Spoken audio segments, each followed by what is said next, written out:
बहू। शादी के पहले से ही विभा को कपड़े धोने का बड़ा शौक था। कभी नल के नीचे तो कभी तालाब के पास। अरे मेरी नीली वाली लुंगी नहीं दिख रही है। विभा की अम्मा, कहाँ रखी है लुंगी? अरे वो तो विभा ने परसों ही धोकर रखी थी आपकी अलमारी में, देखो वहीं होगी। वो ना मैंने आज धो दी, मुझे लगा कि गंदी हो गई होगी। अरे कैसे गंदी हो गई थी? उसे तो मैंने पहना भी नहीं। हे भगवान, इस लड़की के कपड़े धोने की आदत से परेशान हो गया हूँ मैं। जितना तो घर में राशन नहीं आता, उससे कहीं ज्यादा डिटर्जेंट पाउडर का खर्चा है।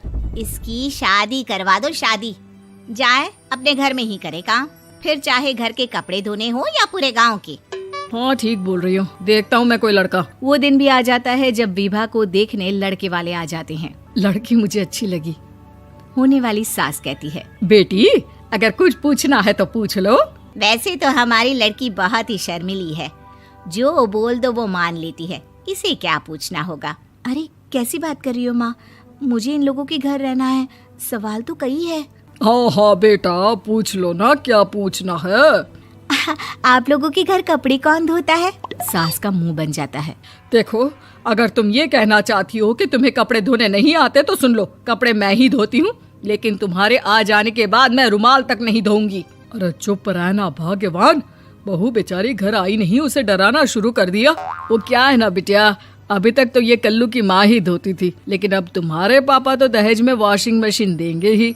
तभी विभा की माँ बोल पड़ती है, सवाल भी पूछा तो क्या। वैसे भाई साहब, मशीन की तो फिर भी कपड़े धोने की कैपेसिटी होती है। मतलब जो बिटिया दे रहे हैं ना विभा, इसे कपड़े धोने का बहुत शौक है। ये आप लोगों के क्या, आस पड़ोस गांव मोहल्ले सबके कपड़े धो दे और उफ तक ना करे। बाहर देखा नहीं आपने कितने कपड़े सूख रहे हैं?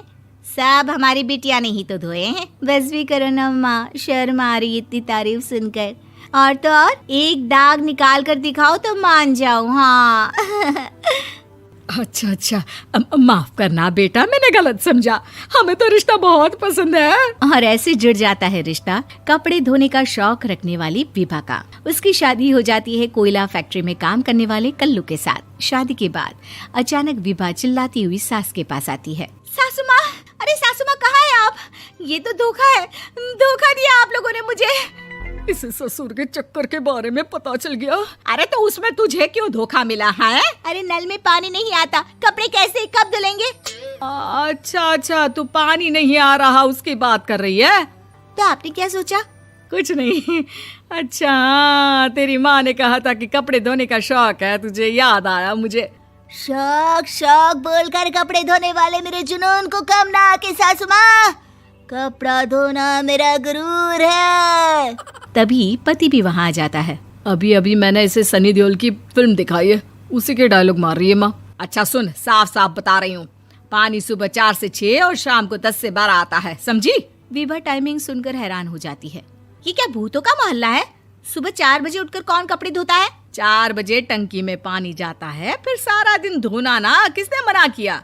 अरे कैसी बात कर रही हैं? 200 लीटर की टंकी में कितने कपड़े धो लूंगी मैं? सुबह ही उठ जाऊंगी मैं। अब क्या था, विभा सुबह 4 से लेकर रात के 12 बजे तक कपड़े ही धोती रहती। एक रोज सास पड़ोस से निकलकर कहीं जा रही होती है कि साथ वाली कहती है, हाँ कल्लू की माँ, जरा ये बताओ कि 2 साड़ी है, 2 ब्लाउज और एक पेटीकोट और एक नाड़े वाला लंबा कच्छा।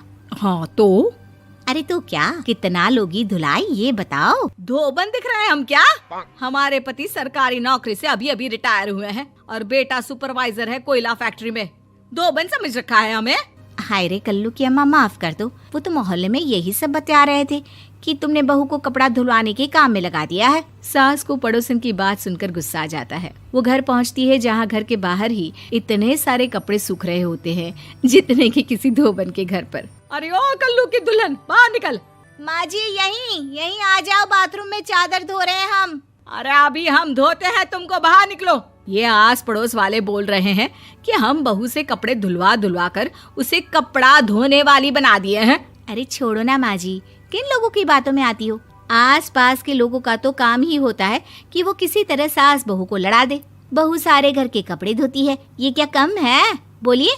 सास को भी लग जाता है कि वो बहू का ये सनकीपन नहीं छुड़वा सकती, इससे अच्छा है कि खुद ही चुप हो जाए।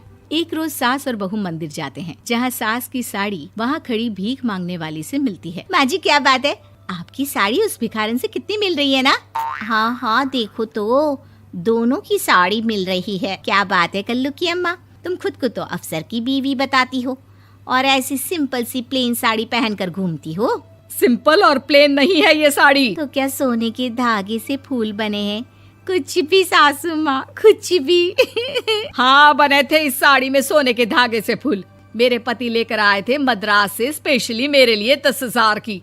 ताहे भाई साहब इस भिखारन के लिए भी सेम टू सेम साड़ी लेकर आए होंगे 10,000 की। सास उस वक्त कुछ नहीं कहती, लेकिन बहू के साथ घर आती है और अलमारी से एल्बम निकाल कर लाती है। ये साड़ी देख रही है, ये वही साड़ी है जिसे मैंने अभी पहना था। इस साड़ी में ये जो चमकदार फूल दिख रहे हैं ना, ये सोने के धागों से काढ़े गए हैं। लेकिन तू लोकल वॉशिंग मशीन ब्रश से घिस घिस कर सारे फूलों को निकाल कर साड़ी प्लेन कर दी। मुझे माफ कर दीजिए सासू माँ। और तो और, जब मैंने तुझे तेरी गलती के लिए कुछ नहीं कहा, लेकिन तूने तो सबके सामने मेरा मजाक ही बना दिया। क्यों? बहू को समझ में आ जाता है कि अब से उसका कपड़े धोना बंद।